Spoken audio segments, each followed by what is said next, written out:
Licenciado Vergara, el juez de garantía, como yo siempre he sido del criterio, es una de las instituciones fundamentales de la reforma del proceso penal panameño. Es el juez que tiene que enfrentar una variedad bastante importante de audiencias y por ende de temas específicos que son objeto de debate en esas audiencias. A partir de esa realidad, de esa gran responsabilidad, agradecemos mucho su participación y le cedemos el uso de la palabra para que nos comparta su experiencia. Muchas gracias, Saúl. Buenas tardes a todos y todas. Voy a basar, que corra el reloj, voy a basar mi ponencia en cuanto a lo que es el uso de la oralidad desde la perspectiva del juez de garantías. Como ya lo ha indicado el compañero Saúl, el juez de garantía tiene la mayor cantidad de peso en cuanto a celebración de audiencias dentro del sistema. Es el juez constitucional hacia el cual se dirige el control de los actos de investigación por parte de la Fiscalía. Y en ese sentido es un juez que respeta derechos y garantías fundamentales, control de convencionalidad y que ante él no se practican pruebas, salvo excepciones en cuanto a control de pruebas anticipadas. Y es importante hacer esta aclaración porque hoy vamos a tener participación de juez de juicio que practica pruebas, van a tener participación de juez de cumplimiento que también practica pruebas, pero ante el juez de garantía lo que predomina es la oralidad, porque el debate ante el juez de garantía es un debate de probabilidades. La investigación está iniciando y el control se hace ante el juez de garantía ante una perspectiva con relación a la ocurrencia de un hecho punible y la vinculación de una persona a ese hecho.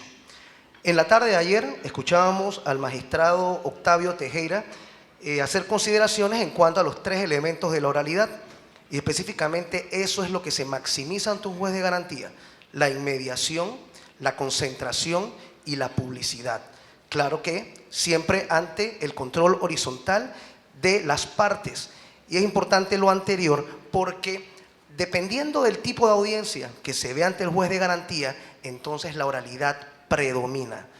La presencia del abogado, la entonación, el manejo de información, la manera en la cual ese abogado, ya sea fiscal, ya sea querellante, ya sea abogado defensor, tiene el orden de las ideas y tiene la capacidad de comunicarla en forma clara. Porque el que no puede comunicar la pretensión que pretende sostener ante el juez, créanme que no tiene la posibilidad de que se le adjudique el derecho. Esto trae entonces como retos la capacitación constante. Hoy conversábamos que la malla curricular de las universidades va a sostener materias como argumentación jurídica y litigación oral. Y precisamente eso es algo que anteriormente los abogados, los funcionarios judiciales adolecían. En este caso, es importante entonces que se sepa que se rompe esa posibilidad del abogado defensor de estar realizando escritos en la comodidad de su despacho y ahora tiene que ir a preparar su caso y no ir a leer en audiencia, sino que tener la posibilidad de comunicar, claro, controlando la solicitud del fiscal. Miren hasta qué punto es tan importante la oralidad. La oralidad se desarrolla con la limitación de no tener que ser tan intelectuales en cuanto a palabras de derecho. En pocas palabras nos vamos a un lenguaje sencillo, entendible a todos los intervinientes y se le da la oportunidad a la persona investigada y a la víctima de que pueda defender su posición igual que lo hace el fiscal, igual que lo hace el querellante, igual que lo hace el defensor. En audiencias de controles de imposición de medidas cautelares personales, donde el Ministerio Público solicita medidas, por ejemplo, detención provisional en contra de una persona y en su argumentación no es tan tajante para concluir lo que es la necesidad de esa medida cautelar, en ocasiones es el control en oralidad de la víctima quien en realidad le da la información de calidad al tribunal para determinar cuál es el riesgo de ella, por qué es necesario alejar entonces a la persona investigada de evitar que exista la posibilidad de atentar contra los medios de prueba, la posibilidad de atentar contra la seguridad de ella o sus familiares. Y en ese mismo sentido se da también el control de ese derecho de defensa natural por parte de la persona investigada, de si quiere ser escuchada y con el aval de su abogado defensor, que el juez pueda escuchar cuál es su punto de vista y que en ese mismo sentido el fiscal ya vaya escuchando cuál es la razón por la cual de repente él puede justificar su actuar. Recuerden que todo caso toda moneda tiene dos caras. Y la oralidad permite que el juez tenga esa inmediación, tenga esa concentración y que pueda tomar una decisión más apegada a los intereses de las partes. Por eso, como conversaba anteriormente con Saúl, esto ha sido un reto grande. Ya tenemos 11 años de implementación del sistema y al inicio era muy común ver la utilización del Departamento de Defensa de Víctimas, pero de Defensa Pública, en las audiencias de controles ante el juez de garantía. ¿Pero por qué? Porque no había una preparación por parte de los abogados litigantes. Y ellos han tenido que estudiar, ellos han tenido que capacitarse y ahora vemos entonces un control de 50-50. Y esto de verdad que llama mucho la atención porque las personas han comprendido el cambio, las personas han entendido la necesidad de comunicarse de mejor forma y la necesidad también de capacitarse en temas de argumentación y litigación. Bueno, es muy poco el tiempo. Sí les puedo indicar que efectivamente ante el juez de garantía no se puede mentir. Es importante establecer que hay un principio de lealtad y buena fe. Y cuando usted va ante el primer operador del sistema, donde se da la judicialización del proceso, si usted en el control horizontal se le demuestra que está faltando a la verdad, eso juega en su contra precisamente porque el juez no valora pruebas, el juez escucha argumentos, el juez establece cuál es la convicción en cuanto al sentido de la parte que está motivando su causa y le da el derecho a quien considera en ese momento le corresponde la razón. Y todo bajo aspectos de oralidad y bajo lo que es la perspectiva de una probabilidad. Hasta aquí voy a dejar mi participación, faltan 15 segundos y más adelante retomaré otros temas. Muchas gracias, juez Vergara. Una pregunta específica, juez. En su experiencia, ¿ha podido usted constatar que ha habido un cambio hacia mejorar en cuanto al ejercicio, al desempeño de los abogados litigantes particulares en las audiencias que usted ha presidido? Sí, así lo mencioné, claro que sí. Ellos han demostrado que han estado observando audiencias, ellos han demostrado que se han capacitado, ellos ahora entienden lo que se solicita en cada audiencia. Recuerden que ustedes pueden citar ante un juez de garantía 4 solicitudes en una tarde, pero cada audiencia tiene un control distinto. Y en ese sentido los abogados han entendido qué deben solicitar y cuál es la expectativa en cada una de esas audiencias. Y eso es un punto importante. Muchas gracias, juez Vergara. Vamos a pasar entonces al siguiente expositor, el licenciado Asael Samaniego, representante del Ministerio Público. Asael Samaniego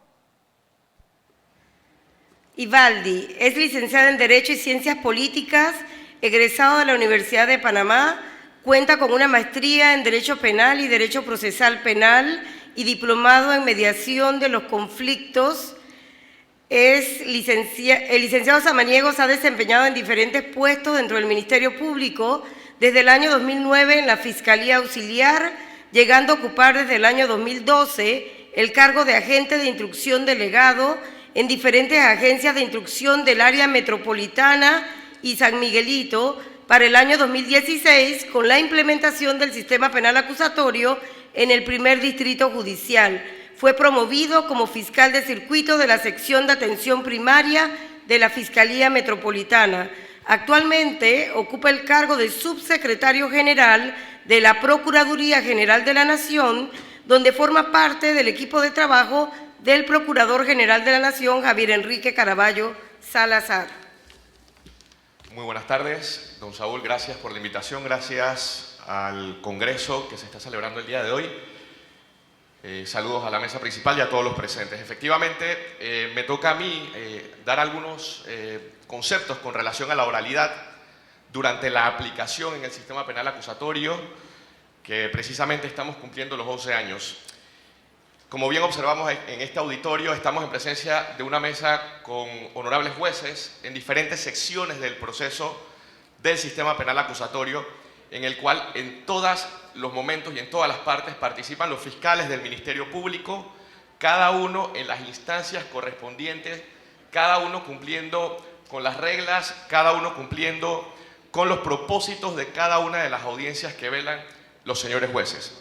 En ese sentido, puedo destacar que los principales avances durante el sistema penal acusatorio con relación a la oralidad, que como bien se ha dicho, es una herramienta y una herramienta esencial, tal como dijo el magistrado en su presentación anterior, una herramienta que ha ayudado al cambio paradigmático que ha sido el sistema penal acusatorio, en donde desde ese momento todas las solicitudes se hacen ante el juez de garantía, ante los magistrados superiores, ante los magistrados de la Corte Suprema de Justicia, para hacer solicitudes con relación a lo que en cada etapa del proceso esté requiriendo el Ministerio Público. En ese sentido, el gran paradigma de la oralidad va en razón de que cada uno de los miembros de Fiscalía, de los jueces, de los abogados querellantes, defensores y de los litigantes en general, tienen que ir debidamente preparados a cada una de las audiencias, saber lo que van a solicitar, saber lo que van a requerir, reconocer no solo el caso por el cual están en presencia ante un juez, sino además conocer tratados, convenios internacionales, jurisprudencia, constitución, leyes penales y leyes procesales penales. Supremamente importante este aspecto de la oralidad dentro del sistema penal acusatorio. De igual forma, quiero destacar desde la perspectiva del Ministerio Público que efectivamente en cada una de las secciones contamos con fiscales para que participen en cada una de las etapas. Y quiero hacerme eco en ese sentido con relación a lo que dijo el señor Procurador General de la Nación hace unos instantes con relación a la implementación del nuevo modelo de gestión en toda la República de Panamá, en donde el fiscal ya no solo inicia una investigación y realiza los actos para obtener elementos de convicción, sino que además se tiene que presentar ante los jueces para hacer las respectivas solicitudes. Y en ese sentido, cada una de esas solicitudes van en razón de la causa que están llevando. Y para mí es muy importante destacar que los fiscales tienen que celebrar audiencias desde el primer momento en la etapa de investigación, pasando por las etapas intermedias y la de juicio oral, que como bien se ha dicho, es la etapa estelar del sistema penal acusatorio. Quiero destacar que en la especialidad de la cual estoy haciendo referencia, una vez se toma o se tiene conocimiento de un hecho ilícito y pasa el primer periodo o digamos la primera etapa de la investigación, se remite a las especialidades distintas que posee el Ministerio Público y desde ahí, con la preparación, con la capacitación constante, los miembros del Ministerio Público realizan sus actividades en presencia y en concordancia de los jueces. Es supremamente importante entonces tener preparación y conocimiento de la causa que se está llevando o que se está poniendo en conocimiento. Sobre la base de algunas deficiencias que uno puede encontrar con relación al tema de la oralidad, pues está lo que han mencionado previamente con el tema de la malla curricular con relación a la preparación que se debe tener, y efectivamente en este tipo de foros donde vemos tantos compañeros jóvenes que están preparándose para en algún futuro no solo ejercer el derecho en cualquiera de sus ramas, sino además en caso tal de que fuese en la rama procesal penal, los diferentes instancias, y es por ello que es importante el conocimiento no solo del derecho, sino del dominio de la oralidad, del dominio de poder expresar una idea. Entendamos que desde la perspectiva del Ministerio Público debemos poner en conocimiento a todos los jueces, con lo cual ese conocimiento que nosotros llevemos y que podamos persuadir a los jueces y que además sirva para que las demás partes que se encuentran dentro de una audiencia conozcan la teoría del caso con relación a la investigación que se lleva. Evidentemente es en el juicio oral donde se hace este desarrollo con mayor profundidad, cuando ya se han pasado etapas previas de develación de pruebas, y es en esta instancia donde efectivamente se da el contradictorio y los principios de mayor relevancia dentro del sistema penal acusatorio, que bien se ha mencionado con anterioridad: inmediación, concentración, publicidad. Y es supremamente relevante hacer este desarrollo desde el juicio oral.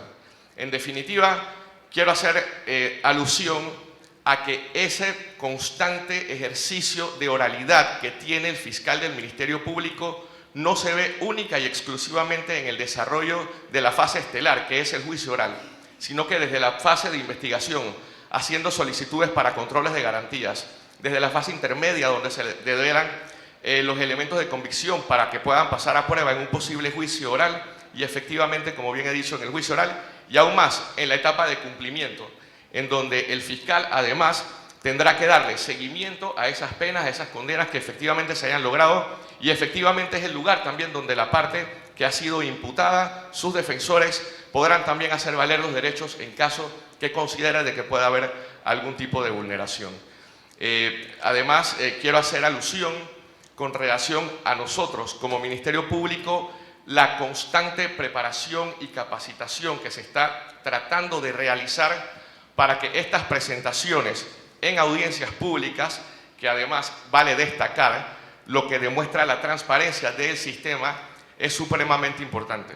Sería entonces recomendar a toda la audiencia que se encuentra presente el día de hoy, pues que mantengan la preparación, que mantengan los estudios. Como bien se dijo anteriormente, quizás lo que estábamos en el sistema, aunque yo soy una hechura, digamos, completa del SPA, es efectivamente la falencia que existió en ese momento, con las cuales ustedes, como personas jóvenes dentro del sistema de justicia que actualmente están desempeñando estudios, tienen la ventaja de iniciar las preparaciones o de continuar las preparaciones, que junto con este tipo de eventos efectivamente va a lograr el desarrollo necesario para su completa capacitación. Muchas gracias. Muchas gracias, fiscal Samaniego. Fiscal, siendo que uno de los cambios más trascendentales en esta reforma del sistema de justicia penal panameño fue el rol del Ministerio Público en la etapa de investigación. De un rol hegemónico, hemos pasado a un rol donde el fiscal está sometido al control jurisdiccional de los actos de investigación a través de la oralidad. Mi pregunta específica, fiscal, es ese cambio trascendental, ese cambio de paradigma. Le preguntaría yo, ¿en qué ha mejorado el desempeño del Ministerio Público como director de la investigación? Bueno, me gustaría primero no retomar la palabra de la hegemonía. Eso suena como el todopoderoso en el sistema inquisitivo mixto. Hombre, yo pienso que lo que definitivamente ha permeado en beneficio del sistema penal acusatorio, el tema de las audiencias, que permite que las acciones del Ministerio Público sean controladas, entendiendo que sí, mal conceptualizado se tenía que éramos esos hegemónicos al momento de aplicar la acción, y ahora tenemos el control. Ahora todas las partes dentro del proceso tienen la posibilidad de llevar cualquiera de los actos, de las actuaciones que realice el Ministerio Público o que desea solicitar ante un juez de garantía, ante un magistrado, para que efectivamente valide, poniendo en conocimiento en debida forma a las partes que se encuentran, para que de esa forma se pueda controlar. Entonces, en definitiva, para mí, el hecho de que la publicidad de nuestras actuaciones, de que la posibilidad de que los jueces puedan también valorarlo y que las partes que se encuentran presentes dentro de una investigación tengan, digamos, esa luz para que nosotros controlemos todas las acciones que realicemos cada vez que practicamos un acto de investigación. ¿Sí? Muchas gracias, fiscal Samaniego. Vamos a pasar entonces al siguiente expositor, el defensor público, el licenciado Benito Vega González. Benito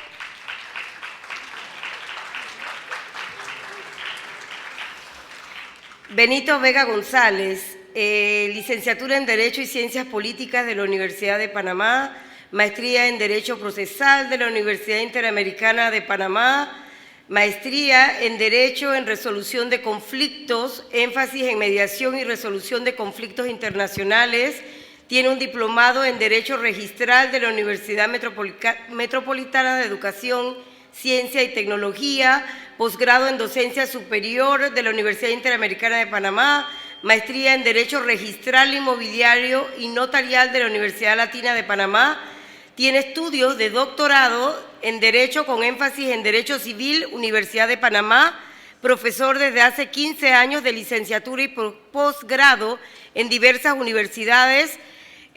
También desempeña en la actualidad el cargo de defensor público circuital. Ha tenido varios reconocimientos académicos y profesionales de igual forma.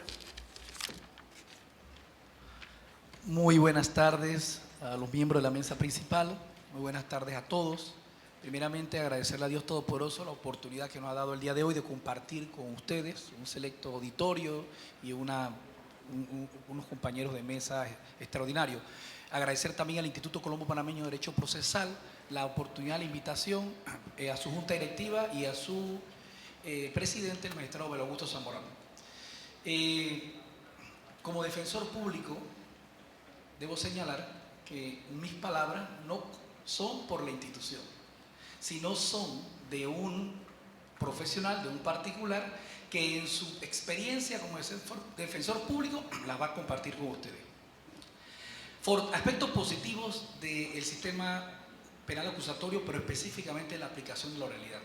Primero que todo, la oralidad es fortaleza. Yo quiero compartir con ustedes porque da inmediación y transparencia. Eso es importante. La transparencia, como se ha hablado, la democracia es un sustento de la justicia. Pero sobre la inmediación les quiero indicar, ahora como defensor puedo señalarle, nos da un acercamiento más a la igualdad, ya que acaba de hablar nuestro amigo, el respetado fiscal. Nos da un acercamiento más a la igualdad porque ahora con la oralidad permite más ese control horizontal. Permite más ese control horizontal inmediato entre el defensor y el fiscal. Es una ilusión en cierto modo porque tenemos que ser sinceros. Obviamente quien tira la acción penal, quien lleva la carpeta, quien pide las medidas es el Ministerio Público. Ese va a tener el control de la información. Pero el defensor, y allí viene el desafío, también tiene que estar preparado. Va a haber los procesos hay mayor celeridad, gracias a que es la audiencia, también evita dilaciones. Nosotros como defensores a veces en contra, a veces en favor, pero a favor del proceso, el juez tiene más control inmediato para parar y detener cualquier intento de saboteo de parte del abogado, o incluso si es del fiscal o del defensor público, y porque es inmediato, se da cuenta, porque otra cosa que hay que advertir, en estas audiencias son técnicas. Este no es un baile folclórico que usted llega y dice lo que cree y salta donde quiere. No, no, no. Ya las reglas están claras. Es un baile con reglas, con criterio. Y rápidamente los que saben se dan cuenta cuando usted se sale del guión. Aparte de eso, permite mayor control de la audiencia.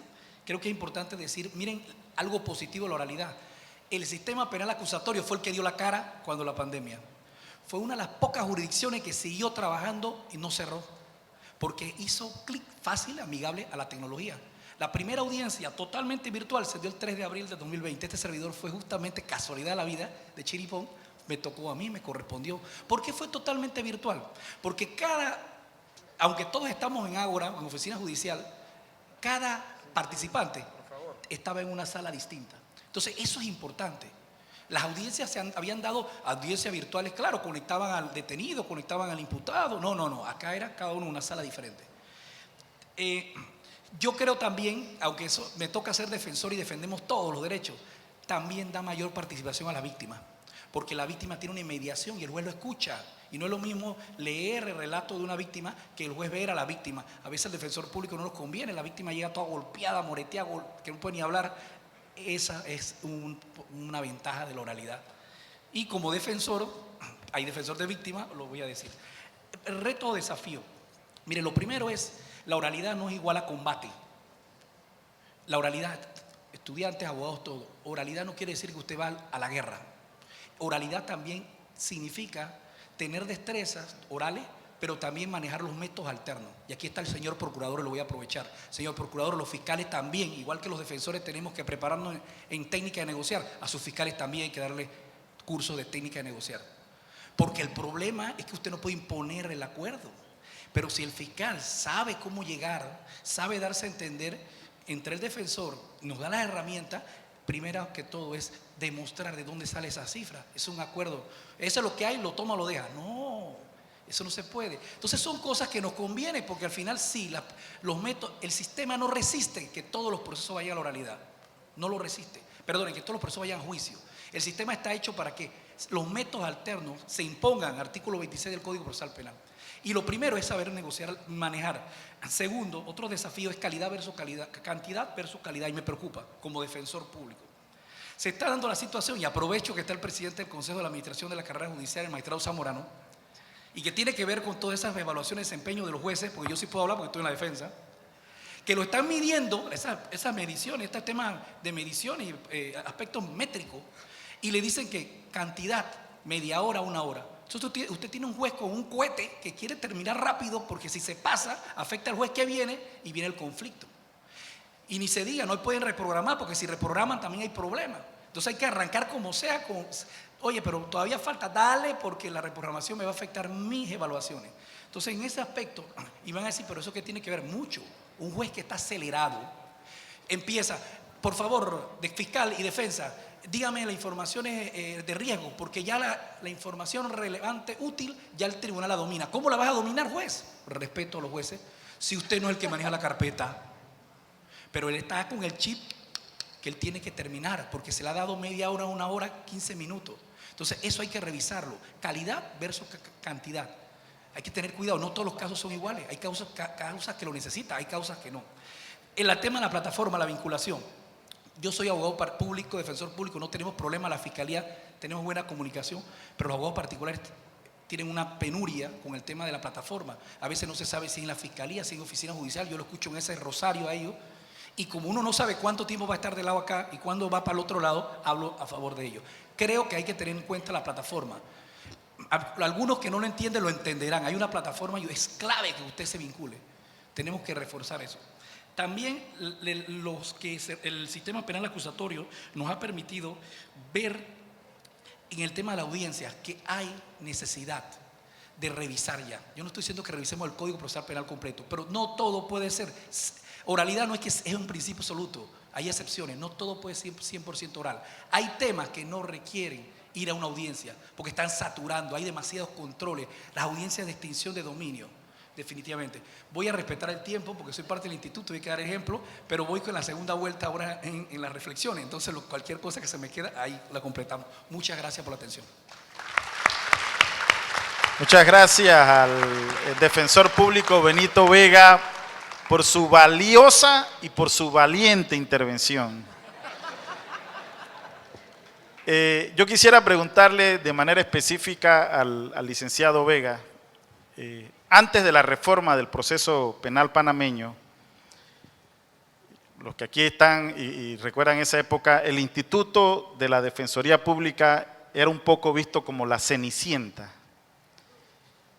Luego de la reforma, y es ya un comentario extendido, se ha reconocido que los defensores públicos en el nuevo sistema son muy eficientes. Puede que sea el producto de una capacitación institucional sostenida, pueden haber muchos factores, pero eso de que la defensa pública en este sistema de audiencias haya tenido un avance cualitativo tan importante. Yo quisiera entonces preguntarle a partir de esa realidad al licenciado Vega, ¿qué opinión le merece a él como defensor público estos comentarios que hay acerca del gran avance en cuanto al desempeño de los defensores públicos? Gracias, señor moderador. Me preocupa porque me volvieron a dar 7 minutos. No, debo entender que entonces tengo 7 minutos para la respuesta. Miren, yo quiero empezar diciendo que tengo que entrar defensor al fin y al cabo, y a uno el rol lo va aprendiendo, a decir que los particulares tuvieron un reto grande. No es lo mismo a los funcionarios públicos que tuvimos la gran oportunidad que nos agarraran. Yo trabajaba en el despacho del magistrado Zamorano como asistente cuando me fui al curso habilitante por 15 días, desde la mañana hasta la tarde y sábado también, incluyendo un examen al final. Yo pude pedir licencia y me fui para allá. Pero para un abogado particular, seamos sinceros, no es fácil dejar su firma e irse 15 días a prepararse, pues. ¿Y quién paga la oficina? ¿Quién paga los gastos? Entonces yo desde ahí digo que no es cómodo decirle a los abogados particulares, usted no se preparó. Pero por otro lado, yo tengo que aceptar como defensor público que la visión que yo tenía de la defensa pública era otra. Cuando llego, Me siento muy orgulloso, de verdad, de ser parte de la defensa pública. La defensa pública, igual el Ministerio Público lo ha hecho. La defensa pública preparó muy bien a sus defensores. Yo, en ocasiones, con el mayor respeto, los jueces pueden indicarle, ahora se está dando mayor intervención. Después de la pandemia, nosotros teníamos un chiste, la cosa está dura, los casos no caen, los tribunales están cerrados, ¿y qué sigue funcionando? El sistema penal acusatorio, las audiencias, una combo, usted puede recobrar su dinero, y los abogados particulares comenzaron a ver las bondades altruistas del sistema penal acusatorio, y ahora están más acá, y de verdad ahora entran más a la audiencia. Pero yo quiero rápidamente decir que la defensa pública, gracias a esa preparación, y también algo es cierto, la experiencia. Rápidamente yo tengo un chiste mío de Benito Vega, no del órgano judicial, no la defensa pública, que si usted toma a un carnicero y lo lleva a Santo Tomás a urgencia y le dice trabaja un año, ese carnicero coopera y el que se muere echa a un lado y sigue con el siguiente, ese carnicero a los años opera más fino que cualquier médico cirujano de un hospital privado. La práctica es el maestro. ¿Qué trato de decir? El defensor público tiene una gran oportunidad, además de la preparación y vocación, tiene la oportunidad de marcar, ya conocemos los jueces, por donde los fiscales, todo. Entonces es una gran ventaja. Yo por último digo, y aprovecho, esto no es a los abogados y a los estudiantes, entre ellos los estudiantes míos, que les agradezco que están aquí, un gran saludo. Tienen que prepararse mucho, porque la oralidad no solamente es tener arte de hablar, no. La oralidad también es la destreza, pero además es preparación. Usted tiene que prepararse, porque no es llegar y hablar, usted va a perder. Entonces usted tiene que conectar. En otras palabras, la preparación es necesaria en este sistema penal acusatorio para que no pase como en ocasiones nosotros tenemos ya amarrado un acuerdo de pena fácil, reemplazo, y cuando vemos a la persona que fue detenida, ¿por qué? Porque entró un abogado y no estaba preparado. Entonces yo digo, pague por sufrir. Entonces la gente paga por sufrir. Entonces solamente termino diciendo, hay que prepararse justamente para dar un buen servicio, porque el sistema penal acusatorio usted juega con la libertad de las personas. Y la defensa pública me parece que ha hecho un buen trabajo y doy fe de ello. Muchas gracias, licenciado Vega. Vamos a otorgar el uso de la palabra a la siguiente participante, la juez de juicio oral, la licenciada Mirna Córdoba.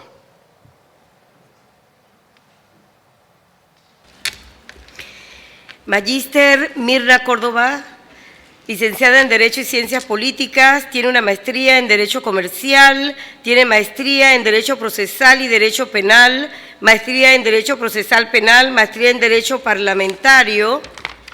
También tiene maestría en Docencia Superior, posgrado en Sistema Penal Acusatorio, especialización en Litigación Oral y técnicas de interrogatorio y contrainterrogatorio. Es miembro del Colegio Nacional de Abogados, de la Asociación Panameña de Magistrados y Jueces, forma parte también de la Junta Directiva del Instituto Colombo Panameño de Derecho Procesal, es miembro del Instituto Iberoamericano de Derecho Procesal y actualmente ostenta el cargo de juez de juicio oral en San Miguelito. Muchísimas gracias por la presentación. Yo me siento halagada, me siento cómoda de estar en esta mesa compartiendo con amigos personales. A Sael lo conocí en las aulas, a Minta es compañera, Eric, Benito y por supuesto Saúl, entrañable amigo. Hemos hablado desde el día de ayer que estuvimos aquí de la oralidad. Ha intervenido el doctor Ulises Canosa, intervino la licenciada Eudith Miladiva Angarita, intervino también el magistrado Octavio Augusto Tejero Duque. Todos ellos hablaron de la oralidad, todos hablaron de los principios de la oralidad, de los avances del sistema penal acusatorio. Veo el magistrado Gustavo de Gracia aquí presente. La oralidad contribuye definitivamente a la transparencia de la administración de justicia. Y yo considero que todos los que están aquí presentes pueden coincidir conmigo en ese pensamiento. ¿Qué es la oralidad en el sistema penal? Se reúne un tribunal de juicio, 3 jueces. Nos reunimos frente a las partes en donde nos plantean un conflicto penal que debemos resolver. Pero para resolver ese conflicto penal de manera apropiada, ¿qué debemos tener? ¿Qué debe producir tanto la fiscalía como la querella en el evento de aquella querella y el defensor? Información de calidad. Han escuchado mucho esa frase de información de calidad, información útil. ¿Qué es información útil o información de calidad? Datos, informes que le permitan a usted contribuir con su teoría del caso, convencer al juez de que usted tiene la razón. Posiblemente usted tenga una verdad, la fiscalía tenga otra verdad, sea una tercera, pero tienen que probar, tienen que probar. Dicho esto, yo le digo a los compañeros de San Miguelito, el juicio es la fase esencial del proceso, y no lo digo yo, lo dice el código. Me dicen, ay Mirna, pues, yo le digo, bueno, si lo dice el código. En el artículo 358 dice que el juicio se lleva a cabo ¿la base de qué? Sobre la base de la acusación, y como bien lo dijo el magistrado ayer, de la hermana República de Colombia, ¿cuáles son los principios? Oral, pública, contradictoria y concentrada. Eso es lo que dice nuestro código. Y ayer el magistrado lo definió muy bien cada uno de estos principios, así que no vamos a ahondar en lo mismo. Yo he decidido hacer un giro en mi presentación. ¿Por qué? Porque pienso que mucho más valioso es información que yo le pueda dar desde mi óptica procesalmente. Procesalmente hablando. Deben tener un lenguaje claro, un lenguaje sencillo, un lenguaje llano. Recuerden que ustedes no están hablando solamente para abogados y primordialmente las partes no lo son. Entonces debemos dejarnos de palabras domingueras, de palabras rebuscadas, porque tenemos que ser sencillos. La primera herramienta que tienen las partes, ¿cuál es? Su teoría del caso. Esa es la primera herramienta que tienen las partes, su teoría del caso. Nosotros los jueces de juicio no la conocemos, no tenemos absoluto conocimiento de qué es lo que usted nos va a plantear. Ustedes son los que saben ese expediente, esa causa, ese cuadernillo que pueda existir, no tenemos acceso a él. Nuestro ejercicio, ¿con qué lo hacemos? Con un documento llamado auto de apertura a juicio, que levanta el juez de garantía. Un auto de apertura a juicio que es escueto, que es sencillo, que solo tiene la lista de testigos, la lista de peritos con su cédula y posiblemente su registro, si es policía, si fue primer interviniente, etc. Nosotros no tenemos conocimiento absolutamente de más nada. ¿Y qué debe aprovechar usted cuando se para frente a un tribunal de juicio? Díganos la historia corta, sencilla, concisa. No divague, no nos dé elementos que no le sirven a su teoría del caso. Era una noche lluviosa, lloviada, soleada, hacía sol. No. Era una tristeza agónica que sentía, eso no es parte de una teoría del caso. A veces pienso, bueno, el premio Nobel a la literatura es al lado, porque entonces nos echan como una poesía. ¿Qué es lo que tienen que concentrarse ustedes? Lo jurídico, lo fáctico y lo probatorio. Eso es todo. ¿Tiene los hechos? Perfecto. Claros, concisos. Circunstancia, denos lugar, hora. ¿Me siguen? Entonces, esas son las cuestiones que ustedes nos tienen que aportar, porque va a depender de la información de calidad que ustedes nos den para la decisión de calidad que la juez le va a suministrar. Usted puede tener la razón, pero le falta otra cosa, que el tribunal se la dé. Para ganar un juicio solo faltan dos cosas, que tengan la razón y que el tribunal se la dé. Entonces, es muy importante que ustedes se centren en su teoría del caso, porque es el primer acercamiento que van a tener con el tribunal de juicio. Muy importante, interrogatorio, contrainterrogatorio. Tienen que saberse la norma, tienen que estudiar este libro que si es de 2008 todavía sirve. Es importante una adecuación, como lo dijo bien el magistrado. Interrogatorio, no se permiten preguntas sugerentes. ¿Por qué? Porque el tribunal tiene que escuchar información espontánea del testigo. Y si usted se la sugiere, lo estamos escuchando de usted y no de él. La información que escuchamos de usted no tiene validez. La información que escuchamos del testigo tiene validez. Entonces, para un interrogatorio, las preguntas son ¿qué, cómo, cuándo, dónde y por qué? Eso es lo que tiene que preguntarle al testigo. ¿Qué, cómo, cuándo, dónde y por qué? No le pregunten, diga todo lo que sabe. Nos va a hablar una hora si usted le se pone y diga todo lo que sabe. ¿Qué pasa después que dice todo lo que sabe? Empiezan a preguntarle a pedacito todo lo que ya dijo. Entonces, usted es el que tiene el que sabe la información que quiere de ese testigo. Hágale preguntas claves. Preguntas que el testigo vaya a dar información de calidad. Contrainterrogatorio, si no es necesario, no lo haga. No hay obligación de hacer contrainterrogatorio. Si lo que dijo el testigo no dañó su teoría del caso, no pregunte. ¿Por qué? Porque usted no sabe la respuesta. Tuvimos un caso que el señor en el directo no nos había dicho mucho. En el contra, llenamos un montón de espacios que nos había dejado. Es cierto que usted no lo vio porque estaba oscuro en el contra. Sí, pero lo que pasa es que llegó mi vecino y tiene un pico con luces halógenas y lo vi clarito. Eso salió en el contra. Entonces, si usted no sabe la respuesta, no pregunte. El directo. Entonces, ¿qué sucede? Que el redirecto es a petición. El redirecto es rogado. ¿Pero qué es el redirecto? Es una oportunidad que usted tiene de rehabilitar al testigo. No se empantane, no se moleste. Pero es que lo que pasa es que el juez, él quiere que lea hasta aquí. Y no es hasta aquí, sino es hasta acá. Usted va a tener oportunidad de rehabilitarlo. Cuando usted lo rehabilita, bueno, usted leyó hasta aquí. Bueno, ahora me lee hasta acá. Y va a entrar información.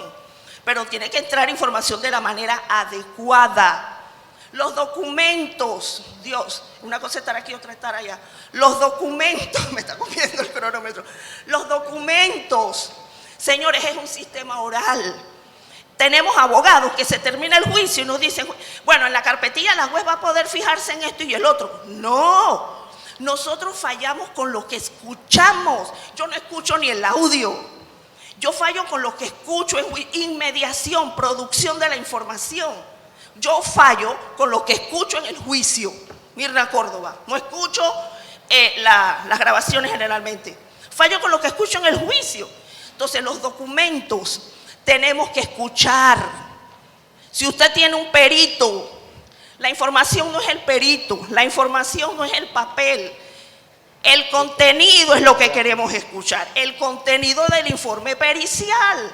Hemos tenido fiscales que no le preguntan si era droga o no era droga. Entonces al final, pero no le preguntaron si era droga o no era droga, pero es que en el informe lo decía. Pero es que nosotros no tenemos el informe. Pues le agradezco que vaya terminando, por favor. Qué barbaridad, pero bueno. Con mucho respeto se lo pido. ya ni sé. Lectura de documentos, que tengo tanta información, por Dios. Lectura de documentos, se permite lectura de documentos, perfecto. La norma permite que se haga una lectura parcial que las partes acuerdan. Hello, lectura parcial de partes esenciales del documento. Porque, no, el documento estaba allí, pero usted no leyó todo el documento. Usted se puso de acuerdo con la contraparte y solo leyó algunos párrafos. Y eso fue lo que escuchamos. Muchas gracias, licenciada Chao. Córdoba. Licenciada, hay una realidad que llama mucho la atención, no solo dentro del sistema de justicia, sino a la comunidad en general. Fechas de audiencia de juicio para el año 2025. Eso, en términos de lo que es un sistema de audiencia, me parece que es un gran reto. Yo quisiera escuchar su opinión acerca de esa realidad. Bueno, gracias a Dios, esas fechas de audiencia para el 2025 no son en San Miguelito. En San Miguelito estamos a mayo del año que viene, mayo 2023, estamos en San Miguelito. Nos sentimos muy orgullosas de pertenecer, aquí está Minta, Eric y la que les habla, somos del distrito de San Miguelito, somos jueces en San Miguelito. Y de verdad estamos muy orgullosos de pertenecer al órgano judicial y sobre todo en el distrito de San Miguelito. ¿Cuáles son los avances? Desarrollemos competencias, mis queridos estudiantes. Yo soy docente y adoro a los estudiantes, los tengo aquí. Cuando veo un estudiante mío ahí litigando me siento muy orgullosa, de verdad que sí. Entonces, ¿qué sucede? Tenemos que desarrollar competencias, argumentación jurídica. Usted puede saber mucho código, pero si no sabe cómo expresarse, ¿qué hace con ese montón de ideas? A veces hasta como que se tropiezan ahí con las ideas. Lenguaje sencillo, no rebusquen palabras porque quedan mal de repente. Qué pena me da. Pero tuvimos un abogado que nos dijo, con lo que acabo de escuchar he quedado putrefacto. Yo me imagino que quiso decir estupefacto, pero él dijo que había quedado putrefacto. Y yo, Padre Dios, entonces, ¿qué sucede? Tenemos que estudiar, tenemos que leer, mis queridos estudiantes. Lean, desarrollen competencias. ¿Ya?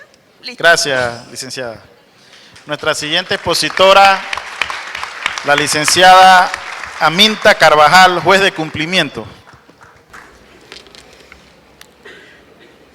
Aminta Isabel Carvajal Cisneros es licenciada en Derecho y Ciencias Políticas por la Universidad de Panamá, tiene maestría en Derecho Procesal por la Universidad Interamericana de Panamá, maestría en Derecho Penal y Procesal Penal del Instituto de Estudio e Investigación Jurídica, posgrado en Derechos Humanos, posgrado en Derecho Procesal Penal, convención en los principios constitucionales que fundamentan el sistema acusatorio, posgrado en Sistema Penal Acusatorio, posgrado en Cumplimiento Normativo, tiene también un diplomado de Técnicas de Investigación en el Sistema Penal Acusatorio, diplomado en Especialización en Derecho Procesal Penal, la fase del proceso penal acusatorio y diplomado en Derecho de los Privados de Libertad y Gestión Penitenciaria. Con 24 años de experiencia en el órgano judicial, ha desempeñado diversos cargos, entre ellos el de auxiliar de defensor de oficio, oficial mayor, asistente de juez de la Secretaría Judicial, asistente de juez, secretaria judicial, asistente de magistrado, secretaria de la Sala Segunda de lo Penal y en la actualidad ejerce como juez de cumplimiento del Segundo Circuito Judicial de Panamá. Buenas tardes. Buenas tardes. Quiero agradecerles al Instituto Colombo Panameño por la invitación, de igual manera a todos y todas que se encuentran aquí presentes y al magistrado Abel Zamorano por la invitación y más que nada porque quiero plantear la posición de los tribunales de cumplimiento. Para mí es fundamental porque a veces consideramos que es el área de la parte penal que está olvidada por muchos y es muy fundamental. En ese sentido, es importante indicar que el juez de cumplimiento no surge con el Código Penal del 2007, es una figura que ya existía en la jurisdicción penal de adolescentes. Solamente hay una juez de cumplimiento que recuerde en penal de adolescentes, o sea, es mucho el trabajo que tiene para hacer ella sola como juez. Posteriormente, con el Código Penal del 2007, se incorpora la figura de cumplimiento. Transitoriamente eran los jueces de conocimiento los que daban respuesta a las peticiones que se daban en ese momento. Posteriormente, con el Código Procesal Penal para el año 2008, pues se crea o se establecen los principios el control judicial de las penas y es allí donde se le da más realce también a la figura del Tribunal de Cumplimiento.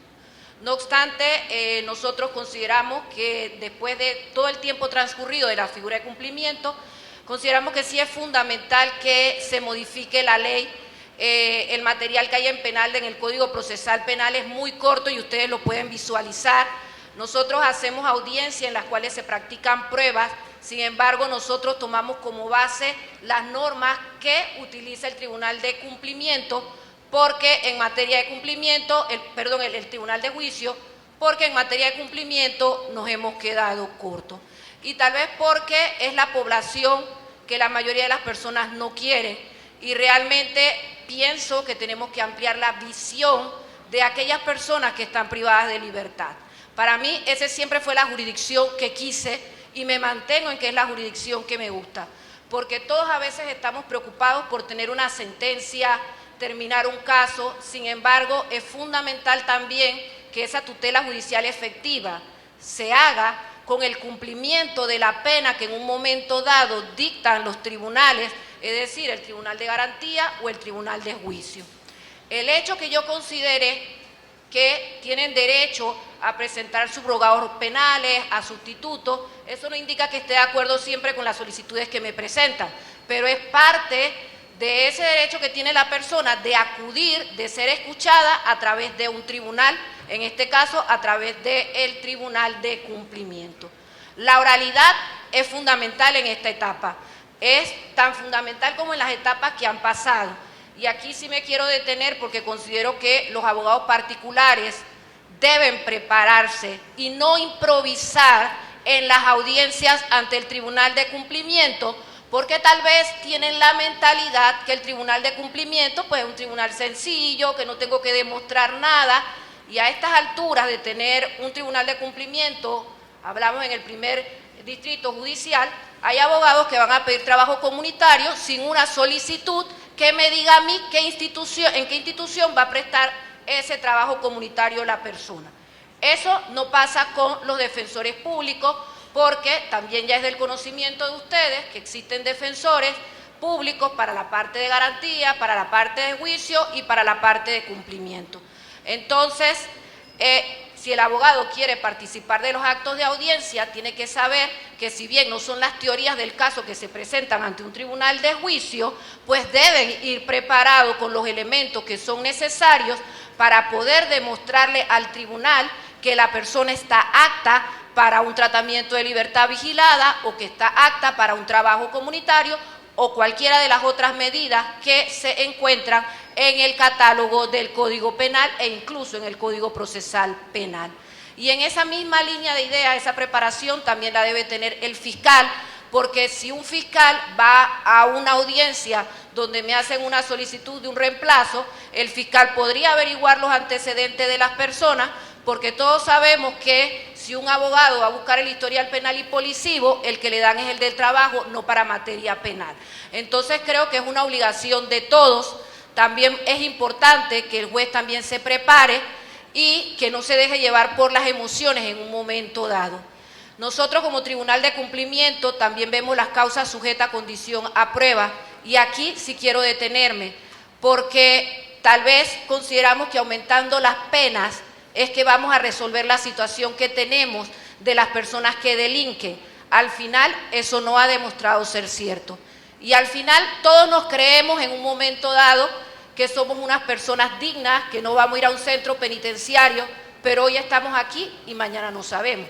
Y de hecho hay muchas personas que nunca pensaron estar en un centro penitenciario y se encuentran dentro de los centros penitenciarios.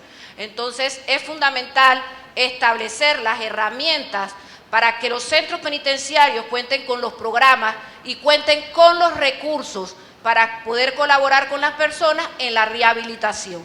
De igual manera, en las causas sujetas, con las personas que tienen dependencia a sustancias ilícitas. Y ustedes se extrañarían porque en causas sujetas vemos muchachos jóvenes que tal vez uno no pensaría que está consumiendo sustancias ilícitas. Entonces, si no tenemos los centros de salud, si no tenemos las instituciones que puedan darnos el apoyo, pues esto sería una ley muerta si no le damos las herramientas a las personas para que puedan superar cada una de las etapas. Entonces, de verdad que la invitación para mí es fundamental para recordarle a todos ustedes que la etapa de cumplimiento es fundamental. Por lo menos San Miguelito, que la población penitenciaria es menor que la de mis compañeros del primer circuito judicial, tenemos solo 2 trabajadoras sociales que aproximadamente tienen cada una que darle seguimiento a 300 personas, una sola trabajadora social que tiene trabajo comunitario, libertad vigilada, prisión domiciliaria. Solamente hay en San Miguelito 2 carros. Y cuando hay audiencia con chofer, cuando hay audiencias de juicio de garantía, adivine a quién le dan seguimiento, a cumplimiento. Entonces, creo que para criticar tenemos que ponernos todos a ver la situación, y si queremos un mejor Panamá es importante que también trabajemos en esas personas que se encuentran privadas de libertad. Muchas gracias, juez Carvajal. Pues para mí el juez de cumplimiento tiene uno de los retos más importantes y más difíciles, me parece a mí, porque el juez de cumplimiento tiene que trabajar con una institución que todos sabemos aquí que está sumida desde hace mucho tiempo en una grave crisis, que es la Dirección de Sistema Penitenciario. Una institución que no tiene los recursos adecuados, que tiene que trabajar con el tema de los centros carcelarios. La pregunta específica que le hago, juez, en este sistema de audiencias, en la etapa de cumplimiento, ¿cuál ha sido su experiencia en cuanto a la intervención como institución de la Dirección de Sistema Penitenciario? ¿Cuál ha sido el desempeño de esta entidad en el marco de estas audiencias en la etapa de cumplimiento? Pienso que la Dirección General del Sistema Penitenciario tiene muy bueno personal, pero también, al igual que la fase de cumplimiento, tan carente de recursos económicos. Entonces tenemos una junta técnica que al final nos ve a los jueces de cumplimiento como enemigos, porque en algunos momentos, diría en muchos momentos, se les sanciona, y tal vez cuando tienen que pagar el dinero o lo que le corresponde, pues se disgustan, pero no es que uno no los entienda, lo que pasa es que uno también tiene que darle respuesta a las personas que acuden en ese acceso a la justicia. Sin embargo, no puedo tampoco desmeritar el trabajo de ellos. Recordemos que hay centros penitenciarios que para más de 3.000 personas solamente tienen 2 psicólogas, 4 trabajadoras sociales, a veces no tienen abogados. Entonces, esa es solamente la junta técnica que se prepara para mandarle los documentos al juez de cumplimiento. Pero no tenemos una junta técnica o un cuerpo de trabajadores sociales, de psicólogos, de un criminólogo que le dé un seguimiento a ese privado de libertad en el centro penitenciario.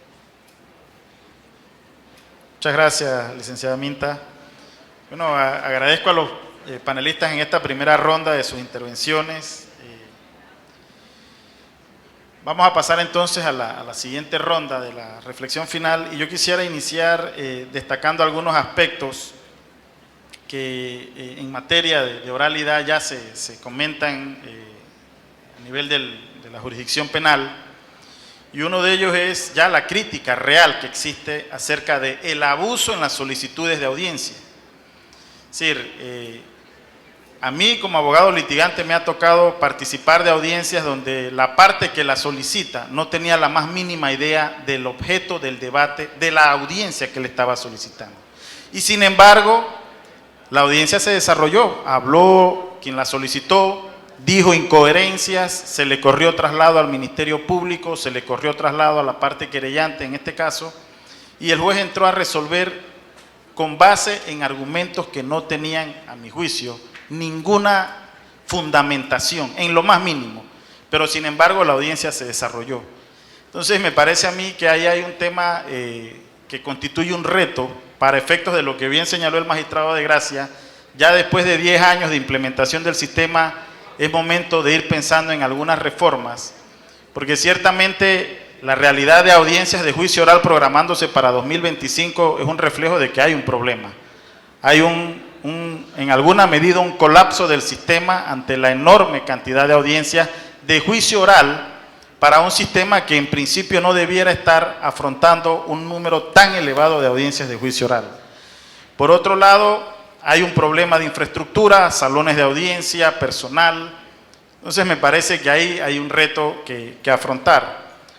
Otra situación que también quiero destacar para efectos de la próxima ronda que vamos a tener es la relacionada con eso que se comenta también mucho a nivel de la jurisdicción, y es de que cada juez de garantías es un mundo, se dice.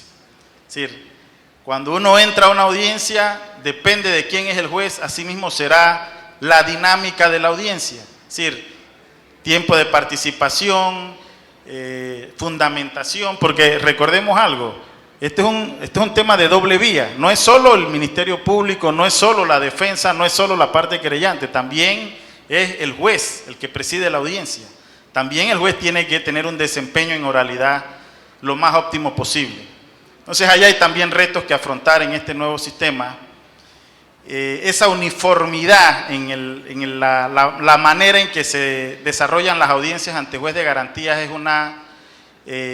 un comentario, una queja que he escuchado con mucha frecuencia como abogado litigante en esta jurisdicción. Y yo quiero dejar estos temas sobre el tapete para que en esta segunda ronda los participantes, los panelistas, sobre estos temas o cualquier otro tema que quieran hacer un aporte adicional, puedan hacerlo en un tiempo de 3 minutos. Vamos a iniciar entonces con la licenciada Mirna Córdoba. Buenas tardes nuevamente, gracias colega. Con respecto al abuso en las programaciones o en las solicitudes de celebración de audiencias, no tenemos mayor tema que aportar, ya que ese es un tema de garantía. No obstante, en nuestra experiencia como juez de juicio, a lo que nos enfrentamos es a la solicitud excesiva de reprogramaciones de audiencia, con muchísimas veces excusas que no entendemos las juezas cómo llega el día del juicio, no el final, el día del juicio que tenemos que celebrar en el sistema penal acusatorio, y nos llega una incapacidad de que el abogado fue ese día al médico y lo incapacitó por 2 días. Ese lunes que tenía audiencia se sintió mal y se incapacitó por 2 días. Entonces, posiblemente sí, se pudo haber sentido mal, pudo haber tenido alguna enfermedad imprevista, pero nos hemos encontrado que hemos tenido la necesidad, porque el código nos los permite, de mandar a investigar los certificados de incapacidad. Porque se está viendo demasiado seguido, y nos hemos encontrado con casos en que la clínica nos dice: a ese señor aquí ni lo conocemos, no lo hemos visto. Entonces, eso de verdad que no debe suceder. No debe suceder. Igual también el Ministerio Público nos solicita reprogramaciones porque tiene un amparo que presentó y está en estado de proveer. Esa es una excusa válida para pedir la reprogramación de un juicio. Una persona ha estado 2 años detenida. Tenemos el auto de apertura a juicio en fecha. Y el Ministerio Público solicita una reprogramación que va a quedar para el siguiente año, con la excusa de que él tiene un amparo y está en estado de proveer. En San Miguelito tenemos la costumbre, pocas audiencias se reprograman. Pocas audiencias se reprograman, tiene que ser una causa súper justificada para reprogramar una audiencia. Otro tema que quiero aprovechar en los minutos que me quedan es la celebración de los acuerdos de pena en sede de juicio. Yo soy una de las juezas y ya el Ministerio Público, por lo menos en San Miguelito, me conoce. Desde el minuto 1 manifesté mi desconformidad con que en sede de juicio se celebraran acuerdos de pena. La norma es clara y tiene un momento procesal para celebrar acuerdos de pena. No obstante, vía jurisprudencial, por los principios y todo aquello, se celebran en sede de juicio. ¿Qué sucede? Que abrimos la puerta para celebrar acuerdos de pena en sede de juicio y lo que era excepcional se volvió norma. ¿Qué sucede cuando yo les explico a los intervinientes? Aquí habemos 3 juezas constitucionales que quedamos bloqueadas por una semana, 3, 4 días, porque se iba a celebrar un juicio. Y que resulta que vinieron, celebraron un acuerdo de pena y quedamos bloqueadas. No nos pueden programar más audiencias porque estamos bloqueadas. Hay una gran cantidad de testigos, de peritos que están en sala, peritos que tenían trabajo que hacer en el email, personas que dejaron sus trabajos porque iban a participar de un juicio y resulta que se celebró un acuerdo de pena. Yo le dije a una señora: no, le vamos a dar una justificación. Me dice: juez, ¿qué justificación? Yo soy independiente, vendo checheritos, si no trabajo no como y he estado aquí 2 horas. ¿De qué me sirve una justificación el tiempo que yo he estado aquí? Entonces, de verdad, yo siempre le digo al Ministerio Público y los insto, el sistema va a colapsar, porque como bien lo dijo el colega, la última ratio es el juicio, pero resulta ser que es la primera ratio. ¿Por qué? No llegan, yo no sé, no llegan a un número, por decirlo de alguna manera, el quantum de pena. Generalmente es el quantum de pena donde se traba la litis. ¿Qué podríamos hacer? No sé, sugerencia. Nosotros no tenemos aquí el acuerdo parcial. En Neuquén, Argentina, hay celebración de acuerdo parcial. Sí reconoce que fue el etcétera, pero no llevamos a un acuerdo de pena, al quantum. Nos vamos a juicio solamente para el quantum de pena. ¿Podría ser una salida? No sé, se me ocurre, pero nos empantanamos muchas veces por las solicitudes de acuerdos de pena en sede de juicio, que se está haciendo la norma y no la excepción. Muchas gracias, licenciada, por su aporte. Vamos entonces a otorgar el uso de la palabra al defensor público, Benito Vega González. Buenas. ¿Aló? Yo primero, señor moderador, voy a interpelar a la mesa, al de usted como moderador, que a mí como defensor público y hago extensivo a mi colega fiscal, se nos extienda el tiempo. ¿Por qué? Hay defensa en garantía, hay defensa en juicio y hay defensa en cumplimiento. Estamos de ventaja. Y además de eso, el fiscal es igual. Ya que aquí esa igualdad no la estoy viendo en material realmente. Hago la observación. Pero lo primero que quiero decir es, mi opinión es, la reflexión se requiere preparación. El sistema penal de la oralidad requiere preparación, pero insisto, en habilidades de destreza oral. Pero usted es un showman, eso no es suficiente. Usted también tiene que conocer el derecho y tiene que conocer los hechos, la carpeta. Hay abogados que llegan sin saber la carpeta, se nota. Eso va mal, pobre cliente, va mal. Y como el juez no sabe nada, si del otro lado el fiscal dice cosas imprecisas y omite lo que no le conviene, pobre imputado, pobrecito, porque el defensor no va a ejercer control horizontal y el juez no sabe nada porque él no sabe la carpeta. Quiero hacer énfasis, en el 2004 se dio el primer Congreso de Derecho Procesal. En ese congreso, este servidor era estudiante del profesor Abel Augusto Zamorano. Fui recomendado ahí al congreso, no obligaba. Y fuimos. Y ustedes saben cuál era lo importante allí. Se hablaba del sistema penal acusatorio. Ya en el 2004, yo recuerdo. Es decir, en el 2004 yo estoy inquisitivo en la universidad. Asimismo, hoy se está hablando de la oralidad en el proceso civil. Es decir, el Instituto Colombo Panameño, a través de este congreso, estaba a la vanguardia. Ya el tema de la oralidad se daba desde mucho antes y el tema del sistema penal acusatorio. Hay que homologar las reglas de los jueces. Eso es muy cierto, estoy de acuerdo con el moderador. Nosotros, desafortunadamente, lo bueno es que el defensor público ya sabe con qué juez hago la petición, esta no la hago después, me quedo callado, me confío, con este no, pero no puede ser que cada juez tiene sus reglas distintas, hay que homologar. Además, hay una realidad. En el primer circuito judicial, porque voy a defender San Miguelito, habló San Miguelito, Panamá, primer circuito judicial, gracias al plan piloto que la Corte Suprema ha tomado a la cabeza de la magistrada María Eugenia López, se han adelantado y nosotros, por ejemplo, yo tenía un juicio en diciembre del 2023, se me llamó hace poco y se adelantó a diciembre del 2022. Se están adelantando los juicios, pero hay otra realidad. La criminalidad está subiendo, el índice de criminalidad ha superado la capacidad de respuesta del sistema. Y aunque tengamos recursos humanos, se requiere más jueces, más fiscales, más defensores, más salas. Eso requiere presupuesto. Yo sé que la Corte Suprema, a través de la magistrada presidenta, está haciendo labor, pero sin eso no vamos a poder tener justicia de primer mundo con un presupuesto de quinto mundo. Entonces es una realidad. Aquí podemos hablar lo que queramos, pero requeremos más presupuesto, más salas.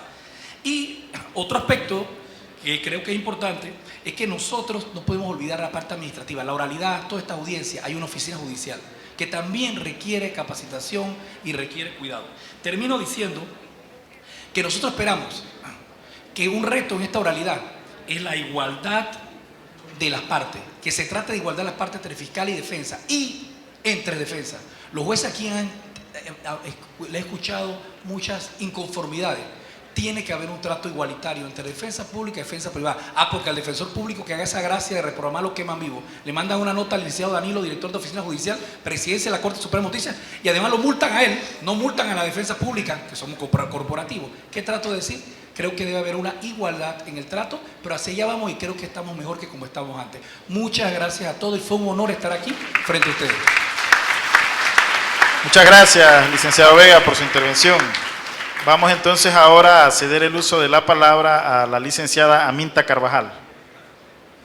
Para finalizar, quiero indicarles que es importante en esa herramienta de la oralidad que todos nos preparemos en el sentido de aprender o practicar la litigación, adquirir las técnicas que son necesarias y esa técnica que conlleva que no lleguemos a los actos de audiencia a ver la carpeta. En los casos de controles, al decirle al sancionado, ¿qué trajiste? ¿Qué trajiste? Te dije que trajeras todo. No, tenemos que ir preparados a ese acto de audiencia, presentar las documentaciones que tenemos, sustentar como corresponde, porque eso es lo que exige. El juez tampoco puede estar viendo esa situación y pasar inadvertido. Recientemente una abogada llega a un acto de audiencia, ni siquiera se había dado cuenta que el muchacho había fracasado y dice que le den el control positivo. Entonces creo que tenemos que ser serios y que todos los que estamos en un acto de audiencia merecemos respeto, tanto el sancionado como el fiscal, tanto el defensor, pero para eso el punto fundamental está la preparación que todos requerimos día a día, porque nunca nos sabemos todas las cosas, todos los días aprendemos un poco más. Y eso se tiene que ver en cada acto de audiencia. Entonces es fundamental con los estudiantes que estén aquí, que sepan que no es tener un título, es estar preparado, es ir a ver las audiencias, ir a ver cómo es cada audiencia de garantía, cuál es la etapa de juicio, cómo se hace la de cumplimiento. Eso es fundamental, no podemos llegar a un acto de audiencia a aprender, a ver cómo es que vamos a presentar los elementos, porque aparte de eso, yo creo que eso resulta vergonzoso con ese cliente que tienes al lado, que cualquier persona se puede dar cuenta que no lo están representando. Entonces, nosotros sí queremos que se nos valore nuestro trabajo, tenemos que tratar de hacerlo bien. Y eso también va con nosotros los jueces, porque tal vez también recibimos críticas en el sentido de lo que acaban de decir, que si voy a un juez ya sé cómo va a fallar, que si voy a un juez, yo creo que hay una libertad y cada juez falla respecto de lo que se le presenta. Lo que yo sí creo es que debe haber un respeto entre las partes, y si a mí no me parece la decisión que toma un juez, están los recursos necesarios y que establece la ley para presentarlo. Está la apelación, si no me gustó la apelación, agotó la vía, presento un amparo.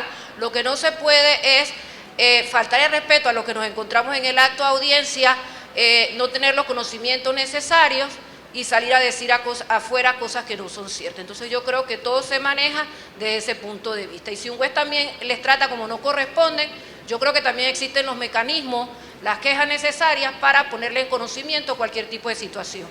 Entonces eso es lo fundamental que creo que debo indicar en estos momentos. Muchas gracias, licenciada Minta. Vamos ahora seguidamente entonces a otorgar el uso de la palabra al fiscal Asael Samaniego. Aunque de forma tardía yo secundo la moción que dijo el señor defensor con relación a la imparcialidad, perdón, a la falta de equilibrio entre las partes acá. Pero bueno, de forma tardía. Efectivamente, como han dicho, la criminalidad es un factor que nos supera en muchas ocasiones y que efectivamente lo que estamos de alguna forma u otra participando en el sistema de administración de justicia, como autoridad y nosotros como colaboradores de instancia, efectivamente nos corresponde a nosotros tomar digamos, los respectivos ajustes correspondientes para colaborar. Ministerio Público, vuelvo y repito, en cada una de las etapas del proceso requiere de que el fiscal no solo investigue, no solo tramite, sino que además solicite y practique las debidas audiencias según cada fase o etapa del proceso.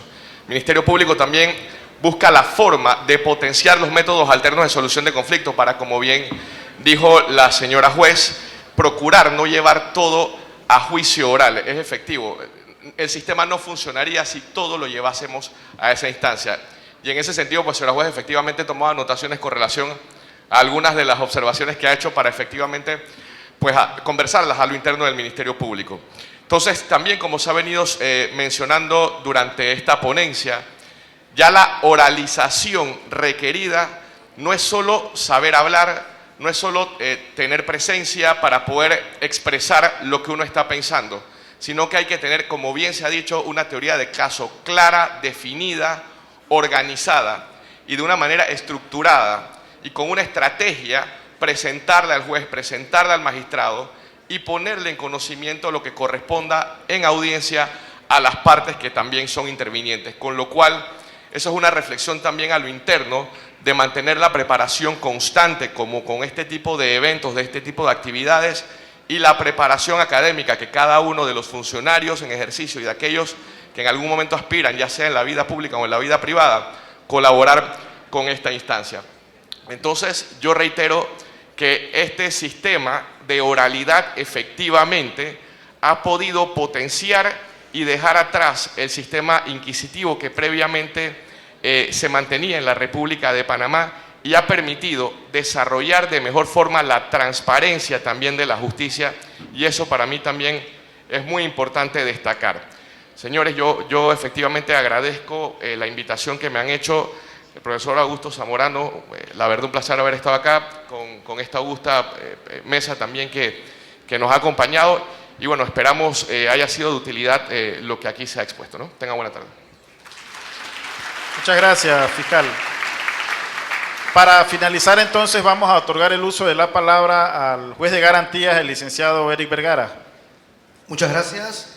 Bien, como han podido escuchar, se han dado críticas en cuanto a lo que es la política de conoce a tu juez, y lo indicó el abogado defensor. En primer lugar, quiero que sepan que aquí ustedes están al frente de 3 jueces, que son los jueces que existen dentro del sistema penal acusatorio: garantías, juicio oral y cumplimiento. El juez de garantías, el juzgado de garantías como tal, trabaja los 365 días del año porque hace turno, y siempre van a haber jueces de garantía a disposición las 24 horas del día. Hacen turno de fin de semana y hacen turno de especialidad en cuanto a interceptación de telecomunicaciones. Y esto se hace con la finalidad de que se dé respuesta a la ciudadanía, que exista acceso a la justicia, tutela judicial efectiva y principio de justicia en tiempo razonable. Que existe ahora mismo un rezago en cuanto a celebración de audiencias. Quiero establecer, en primer lugar, la pandemia fue un fenómeno mundial y efectivamente eso complicó la celebración de algunos actos. Se mantuvieron realizando los actos de audiencia urgentes y buscando aquí en el celular, estaba viendo lo que era la población de San Miguelito en el año 2014, que es el lugar donde estoy yo. En el 2014 habían 350.949 personas. Imagínense, 8 años después ya debemos estar arriba del 500.000. Si vamos a ver cuántos jueces de garantía hay en San Miguelito por 500.000 de personas, solamente hay 10. Por lo cual estamos hablando de que hay una relación de un juez por 50.000 personas. Eso les da una idea de la necesidad de infraestructura, de personal humano y también de recursos por parte del Estado. Y tal como lo indicó también el licenciado Benito, San Miguelito también puso en práctica un plan de descongestión para la realización de audiencias los fines de semana. Y soy testigo, mientras hacía turnos fines de semana, que las juezas de cumplimiento trabajaban todos los sábados de 8 de la mañana a 5 de la tarde. Entonces, sí se ha hecho el esfuerzo para dar respuesta en tiempo oportuno. No obstante, la cantidad de criminalidad, la cantidad de población supera los jueces que tenemos en la actualidad. Con relación a lo que es la política de conoce a tu juez, yo soy respetuoso del trabajo de mis pares. Efectivamente, para que tengan una idea, cuando se implementó este sistema, obviamente era nuevo en Panamá, recibimos capacitaciones por parte de magistrados, de jueces de otros países que ya tenían la implementación del mismo, llámese Chile, llámese República Dominicana, Colombia, México, y en ese caso se nos dio como una guía en cuanto a lo que era la forma de dirigir el acto de audiencia, y que ya con el pasar del tiempo la individualidad de cada juzgador hace que efectivamente exista una diferencia entre los jueces de cómo se desenvuelve en acto de audiencia, pero respetando los mismos parámetros en cuanto a lo que es el control de la misma. Si existe una disconformidad en cuanto a la decisión que toma un juez en particular, como lo indicó la juez de cumplimiento, existe la vía recursiva para entonces que los magistrados del Tribunal Superior de Apelaciones, que son 3, tomen una decisión en cuanto a derecho y que de esta forma se deslinde esa situación con respecto a esa petición. No obstante, existe también, como aquí está el magistrado Zamorano, ya la implementación en cuanto a una carrera judicial y evaluaciones de desempeño con relación a cada uno de los juzgadores, a fin de que se pueda determinar si efectivamente lo que indican algunos actores del sistema sea cierto en cuanto al desempeño de un juez en particular. Ya se verá entonces con relación a estas evaluaciones si efectivamente algún juez X no está cumpliendo con su desenvolvimiento en audiencia. Pero por lo demás, soy respetuoso de la decisión de cada uno de ellos en oralidad dentro de su audiencia. Y no tomo más tiempo porque sé que estamos bastante atrasados. Sí, muchas gracias, juez Vergara.